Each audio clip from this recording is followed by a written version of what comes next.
আসসালামু আলাইকুম এভরিওয়ান, কেমন আছেন সবাই? আশা করি ভালো আছেন। আজকে আমি নিয়ে এসেছি একদম ভিন্ন স্বাদের শরপুটি রেসিপি।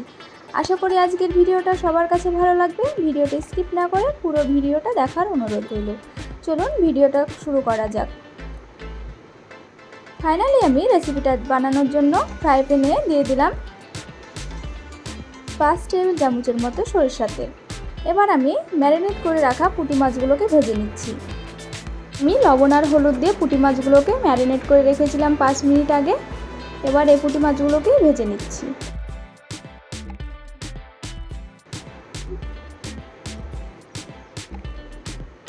এক সাইডটা ভাজা হয়ে গেলে উল্টে অপর সাইডটাও আমি ভেজে নেব। প্রতিদিন একই স্টাইলে মাছের ঝোল না খেয়ে ভিন্ন স্বাদের হলে কিন্তু সবার ভালো লাগে। তাই আজকের রেসিপিটা আশা করি সবার কাছে ভালো লাগবে। একদম নতুন স্বাদের শরপুটি রেসিপি। দেখুন, কথা বলতে বলতে আমার মাছগুলো ভাজা হয়ে গেছে। এবার আমি তুলে নিচ্ছি।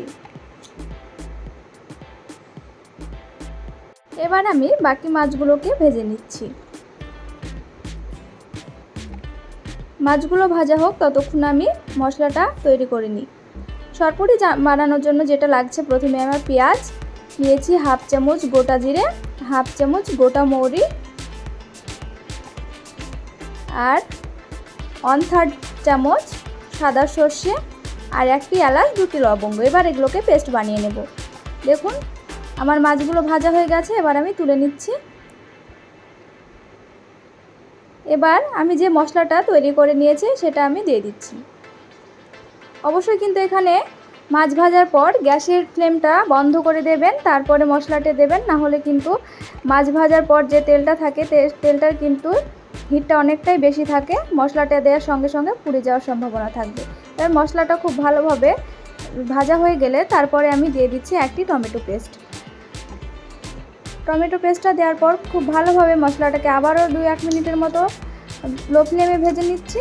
এবার গুঁড়ো মশলার মধ্যে দিচ্ছি হাফ চামচ হলুদ, দিয়ে দিচ্ছি হাফ চামচ ধনিয়া গুঁড়ো, হাফ চামচ জিরে গুঁড়ো আর কালারের জন্য দিয়ে দিলাম হাফ চামচ কাশ্মীরি রেড চিলি পাউডার। স্বাদ মতো লবণ অ্যাড করে দিলাম। এবার সবগুলো ভালো করে আবারও আমি 1 মিনিট মতো নেড়ে নিচ্ছি। এবার সামান্য একটু জল দিয়ে আমি মশলাটাকে খুব ভালোভাবে কষিয়ে নেব। জলটা দিয়ে খুব ভালোভাবে মশলাটাকে আমি কষিয়ে নিচ্ছি যতক্ষণ না তেলটা ছেড়ে আসে। দেখুন মশলা থেকে খুব ভালোভাবে তেলটা ছেড়ে দিয়েছে। এবার আমি অ্যাড করে দিলাম 2 কাপ জল। জলটাকে খুব ভালোভাবে ফুটিয়ে নিচ্ছি। খুব ভালোভাবে জলটা ফুটে আসলে আমি ভেজে রাখা মাছগুলো এতে দিয়ে দিচ্ছি। কম সময়ে পুঁটি মাছের এই রেসিপিটা আপনারা বাড়িতে ট্রাই করে দেখতে পারেন। এটা কিন্তু খেতে খুবই মজাদার লাগে আর খুব কম সময়ে এর রেসিপিটা বানানো যায়। আশা করি আজকের রেসিপিটা আপনাদের সবার কাছে ভালো লাগলো। দেখুন কথা বলতে বলতে আমার মাছগুলো খুব ভালোভাবে ফুটে গেছে। এই পর্যায়ে আমি অ্যাড করে দিলাম ধনিয়া পাতা কুচি আর দিয়ে দিলাম 2টো কাঁচা লঙ্কা চিরা। এবার আবার 1 মিনিট মতো আমি ফুটিয়ে নিচ্ছি। এবার স্বাদের জন্য দিয়ে দিলাম গরম মশলা গুঁড়ো। এখানে আমি 1/3 টিস্পুন গরম মশলা গুঁড়ো অ্যাড করলাম। রান্নাটা একদমই রেডি। এবার আমি আপনাদেরকে পরিবেশন করে দেখাচ্ছি। দেখুন কতটা লোভনীয় হয়েছে। আজকের ভিডিওটা কেমন লাগলো অবশ্যই আমাকে কমেন্ট করে জানাবেন আর একটি লাইক করবেন। আর এরকম নতুন নতুন ভিডিও খুব সহজভাবে পেতে আমার চ্যানেলটা সাবস্ক্রাইব করে রাখবেন। ফিরে আসবো আবার নতুন কোনো ভিডিও নিয়ে। এখনকার মতো বিদায় নিচ্ছি। সবাই ভালো থাকবেন, সুস্থ থাকবেন। আল্লাহ হাফেজ।